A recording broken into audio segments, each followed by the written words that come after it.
जय हिंद फ्रेंड्स, कैसे हैं आप सभी। तो आज के इस लेक्चर में आपका स्वागत है। आज हम स्टार्ट करेंगे सेट। तो डिफाइन द सेट। सेट है क्या? तो it is a well defined collection of object. ये बहुत एक कलेक्शन होता है ऑब्जेक्ट का जिसको वेल डिफाइन कहते हैं। और वेल डिफाइंड का मतलब ये जो आपके लिए और हमारे लिए यानी पूरे यूनिवर्सल के लिए ट्रूथ हो, उसे हम वेल डिफाइंड कहते हैं। तो well defined collection of object को ही हम बोलते हैं क्या? Collection of object is called set. जैसे हम कहें the set of natural number. Example में हम बात करें the set of natural number, क्या ये सेट माना जाएगा? तो आप कहेंगे yes. The set of whole number, ये भी सेट है, yes. The set of odd integers, ये भी सेट है, yes. The set of even integer, ये भी सेट है, yes. The set of even natural number, ये भी सेट है, तो आप कहेंगे यस। तो ये सभी इस प्रकार से जो वेल डिफाइंड है उनको आप सेट बोल सकते हैं। तो कुछ और एग्जांपल देखते हैं। यदि मैं कहूं the set of players of A cricket team, the set of players of A cricket team, क्या ये सेट है? तो हाँ यस, ये भी कह सकते हैं आप सेट है। The best 11 players of all over the world, यदि हम कहें बेस्ट, सबसे बेस्ट 11 प्लेयर्स पूरे दुनिया के, तो क्या ये सेट है? तो हो सकता है वो मेरे अकॉर्डिंग 11 प्लेयर कुछ और हो, आपके अकॉर्डिंग और हो, किसी थर्ड पर्सन के अकॉर्डिंग और हो, इसलिए आप इसको सेट नहीं कर सकते क्योंकि ये वेल डिफाइंड नहीं है। यदि मैं कहूँ the most favourite books of the most favourite books of other,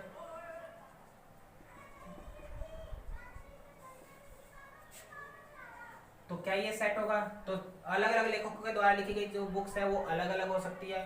तो कुछ हम मेरी नज़र में अच्छे हैं, कुछ आपकी नज़र में, तो ये एक सेट नहीं होगा क्योंकि ये वेल डिफाइंड नहीं है। इसी तरीके से मैं कहूँ द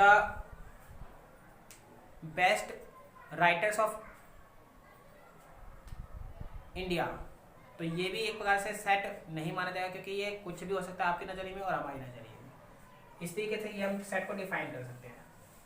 अब बात करते हैं टाइप्स ऑफ सेट कि सेट को हम कितने टाइप से डिफाइन करें। तो सेट को दो टाइप में डिफाइन करते हैं हम।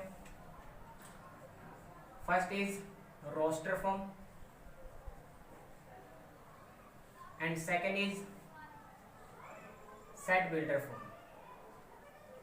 ये दो फॉर्म होती है जिससे हम सेट को रिप्रेजेंट कर सकते हैं, रिप्रेजेंटेशन ऑफ सेट। तो फर्स्ट रोस्टर फॉर्म। आप जानना चाहेंगे रोस्टर फॉर्म में कैसे रिप्रेजेंट करते हैं सेट के एलिमेंट्स को। तो जब भी हम कोई भी सेट लिखते हैं, मान लीजिए द वर्ड मैथमेटिक्स, जब मैथ पढ़ रहे हैं तो मैथमेटिक्स मान लीजिए आपका एक शब्द है, वर्ड है, इसको हम रोस्टर फॉर्म में लिखना चाहें तो कैसे लिखेंगे? तो पहली बात तो सेट को रिप्रेजेंट करते हैं हम इस कर्ली ब्रैकेट्स के द्वारा। मान लीजिए हमने इसको ए नाम दे दिया, ए सेट, तो कर्ली ब्रैकेट्स के द्वारा हम रिप्रेजेंट करते हैं सेट को। और सेट के जो एलिमेंट्स होंगे वो कैसे होंगे? तो जो वर्ड्स हैं उनको आप यहाँ लिखिए, बट एक बात ये ध्यान रखिए कि repetition is not allowed. Element की रिपीटिशन अलाउड नहीं होगी। Repetition of digit is not allowed. Digits हो, नंबर्स हो या वर्ड लेटर्स हो, या आप रिपीट नहीं कर सकते, नॉट अलाउड। तो कैसे? तो आप इसको कैसे लिखेंगे? तो आप लिखेंगे एम, फिर ए, फिर टी, फिर एच, फिर ई। एम ऑलरेडी आ चुका है, ए भी आ चुका है, टी भी आ चुका है, तो नेक्स्ट इज आई, फिर नेक्स्ट सी, फिर एस। तो ये आपका सेट को डिफाइन कर सकते हैं इस तरीके से। ऐसे ही मान लीजिए आप कहते हैं रैंक।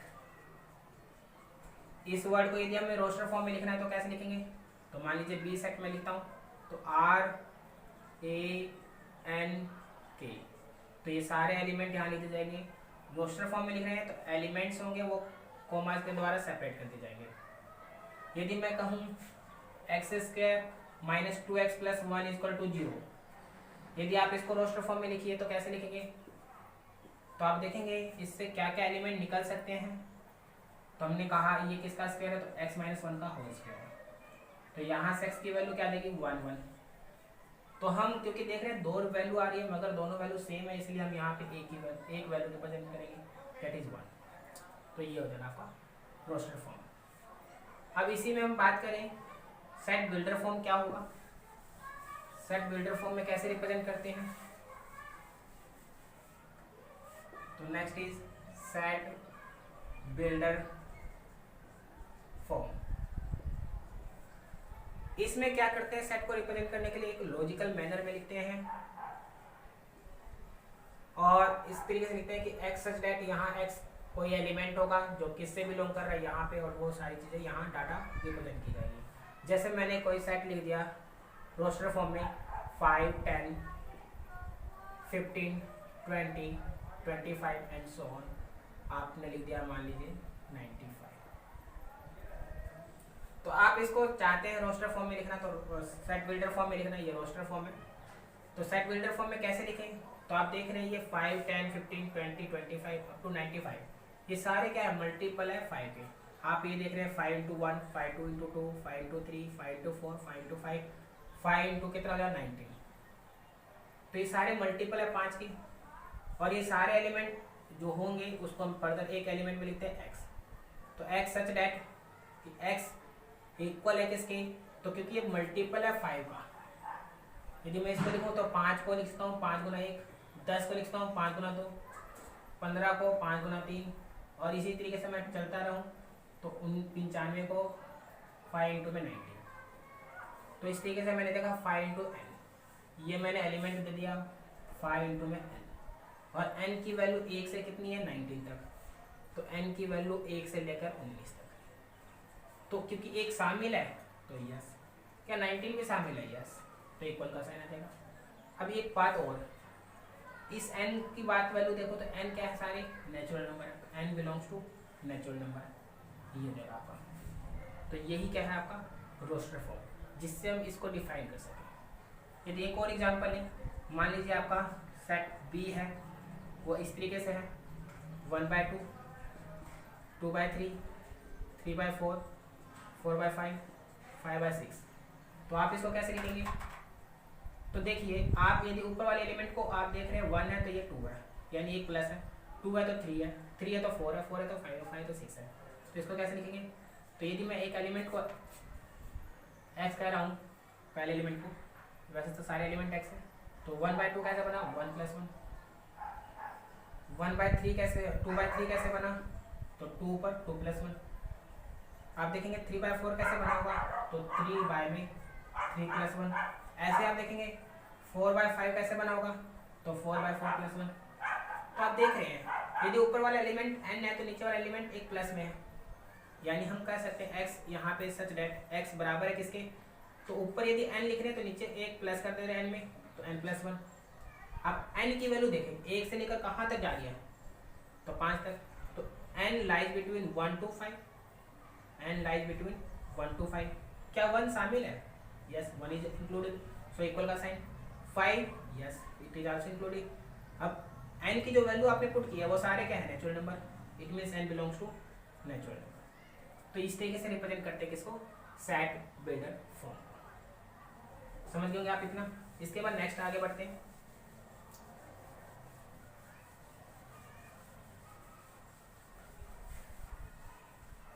इसके बाद आता है बिलोंग्स टू और doesn't belongs to. Doesn't belongs to,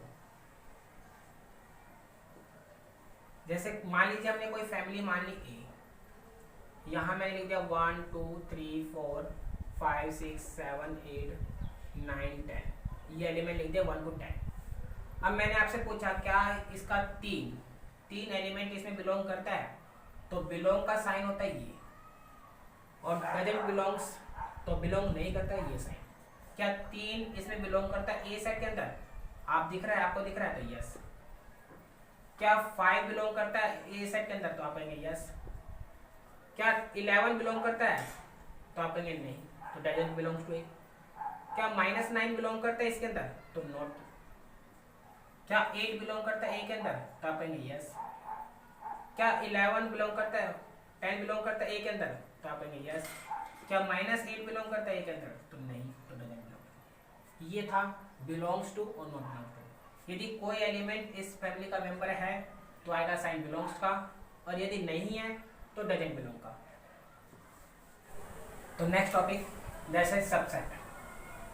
subset की बात करूं तो ये किसी भी सेट का सबसेट कैसे निकालते हैं। तो मान लीजिए आपने कहा ए कोई सेट है, तो इसकी कितने पॉसिबल सबसेट बना सकते हैं। मान लीजिए मैंने कहा ए आपके पास है 1 2 3, तो सबसेट बनाने के लिए क्या कर सकते हैं, इसके कितने मेंबर्स हो सकते हैं, यानी इससे ही कितने सेट और बना सकते हैं, वो बात करते हैं हम इसमें। तो आपने देखा number of element in A set कितने हमारे पास, तो आपने काउंट किए 3 एलिमेंट्स है। तो इसके पॉसिबल नंबर ऑफ सबसेट की बात करूं, the possible number of subsets, तो आप कहेंगे इसको काउंट करेंगे 2 की पावर n से। तो यहाँ पे n कितना आपके पास 3, तो आप कहेंगे 2 की पावर 3 यानी 8 सबसेट बन सकते हैं। अब इसके पॉसिबल सबसेट क्या बन सकते हैं, उससे पहले हम जानेंगे एम्प्टी सेट कि एम्प्टी सेट क्या होता है। तो आप जानते हैं एम्प्टी सेट को ही बोलेंगे हम क्या, नल सेट। और नल सेट का ही दूसरा नाम है क्या, वॉइड सेट। और इसको रिप्रेजेंट किया जाता है किसके द्वारा, 5 के द्वारा। It is represented by 5। तो 5 के द्वारा रिप्रेजेंट किया जाता है। यदि कोई सेट ऐसा है जिसमें कोई भी एलिमेंट नहीं है, इसका मतलब वो नल सेट है या एम्प्टी सेट है या वॉइड सेट है, इट मीन्स वो 5 है। हम इस तरीके से रिप्रेजेंट कर सकते हैं। यदि आप इसके अंदर कोई भी एलिमेंट लिख देते, चाहे वो 0 हो चाहे 1 हो, कुछ भी हो, तो वो क्या एम्प्टी सेट होगा, बिल्कुल भी नहीं। तो हमेशा हम ये बात ये नोट कर लीजिए कि एम्प्टी सेट या नल सेट या वॉइड सेट यानी 5 हमेशा सबसेट होता है, सबसेट ऑफ एवरी सेट। यानी ये किसी भी सेट का सबसेट होता है हमेशा हमेशा। कौन, 5 यानी एम्प्टी सेट। तो इस सेट में देखते हैं कैसे। तो ए हमारे पास था 1 2 3 जिसमें 3 एलिमेंट है। अब 3 एलिमेंट हमारे पास, तो इसके सबसेट कितने होंगे, तो हमने कहा 2 की पावर 3 8, तो 8 सबसेट होंगे। कैसे, तो पहला तो हो जाएगा 5, फिर इसको आप सेपरेट कीजिए 1 2 3, तो सबसेट का साइन, सेट का साइन होता है ये कर्ली ब्रैकेट के अंदर होगा, तो 1 2 और 3। फिर क्या बन सकता है 1 2 1 3 या 2 3, तो आप कहेंगे 1 2 2 3 और 1 3, और फिर ये खुद, तो 1 2 3। तो आप देखेंगे कितने एलिमेंट, 1 2 3 4 5 6 7 8। हमारे पास एक सेट था ए और इसके हम पॉसिबल सबसेट बना चुके हैं कितने, 8। यदि हम इसका कुछ नाम दे दें, मान लीजिए मैंने इसको बी सेट कर दिया, इसको मैंने कहा सी सेट, इसको डी सेट, ई सेट, एफ सेट, कुछ भी नाम दे सकते हैं, जी सेट, एच सेट। तो आप देख रहे हैं यदि मैं सबसेट की बात करूं तो इसको रिप्रेजेंट करते हैं इसके द्वारा, ये साइन होता है, ये सिंबल होता है, ये सबसेट का सिंबल है जिसमें इक्वल टू का साइन भी होता है, कंटेन। तो जैसे आप देख रहे हैं बी जो सेट निकला वो किससे निकला, ए से, तो बी क्या कंटेन होगा ए के अंदर, तो आप बोलेंगे यस। क्या सी कंटेन होगा ए के अंदर, तो आप कहेंगे यस। क्या डी कंटेन होगा, आप कहेंगे यस। तो ये सारे कंटेन हो रहे हैं। आप देखेंगे 1 2 3 जो कि हमने कहा एच। अब एच एलिमेंट, एच जो सेट है वो ए सेट के इक्वल है, तो आप कह सकते हैं एच सेट है वो ए सेट के इक्वल है और इसको कंटेन भी करता है, तो ये सबसेट है। आप इसको भी सबसेट के रूप में लिख सकते हैं। तो सबसेट में क्या होता है कि दो सेट आपस में इक्वल भी हो सकते हैं, यानी सबसेट और सेट खुद इक्वल भी हो सकता है। तो इस तरीके से डिफाइन करते हैं। इसी में हम बात कर लेते हैं किसकी, proper subset. Proper subset, proper subset क्या होता है, तो प्रॉपर सबसेट में ये साइन होता है आपका, यानी इक्वल का साइन नहीं आता, यानी कोई भी सेट कभी भी सबसेट उसका खुद नहीं हो सकता वो सेट। यानी जैसे हम बात करें तो number of possible proper subset कितने होंगे, तो आप कहेंगे 2 की पावर n तो थे ही। अब इसमें से ये वाला सेट कैंसिल हो जाएगा, तो 1 माइनस हो गया। तो मान लीजिए 3 एलिमेंट है, तो 2 की पावर 3 माइनस 1 यानी 8 माइनस 1 7। तो हम इसके possible number of subset proper subset कहें तो कितने होंगे 7। कैसे? तो पहला 5 1 2 3, फिर 1 2 2 3 1 3, ये जो 1 2 3 है जो कि इक्वल है वो साइन यहाँ कैंसिल हो जाएगा। यानी जो हम कह रहे थे एच सेट वो ए के अंदर इक्वल भी है और कंटेन भी करता है, वो सेट यहाँ एक्सक्लूड हो जाएगा। तो ये जगह प्रॉपर सबसेट। और इसी में पावर सेट होता है। इसी में क्या होता है? Power set. पावर सेट को रिप्रेजेंट करते हैं पी ए से। तो पावर सेट में क्या होता है, जो सबसेट होता है ना, आप इसी को इस कर्ली ब्रैकेट में लिख दीजिए तो ये हो जाएगा पावर सेट। यानी ये सारे एलिमेंट आप यदि इसमें लिख देते हैं तो ये पावर सेट हो जाएगा। जैसे हमने देखा 5 1 2 3 1 2 1 3 2 3 और 1 2 3। तो ये नंबर ऑफ पॉसिबल सबसेट के इक्वल होता है, मगर क्योंकि ये सेट बना लेते हैं तो ये बन जाता है पावर सेट। और ये भी एलिमेंट कितने होते हैं इसके भी, तो 2 की पावर 3। एक और एग्जांपल समझ लेते हैं फटाफट। जैसे हमारे पास एक सेट है, मान लीजिए ए, और वो सेट है 1/2 3 और पाई।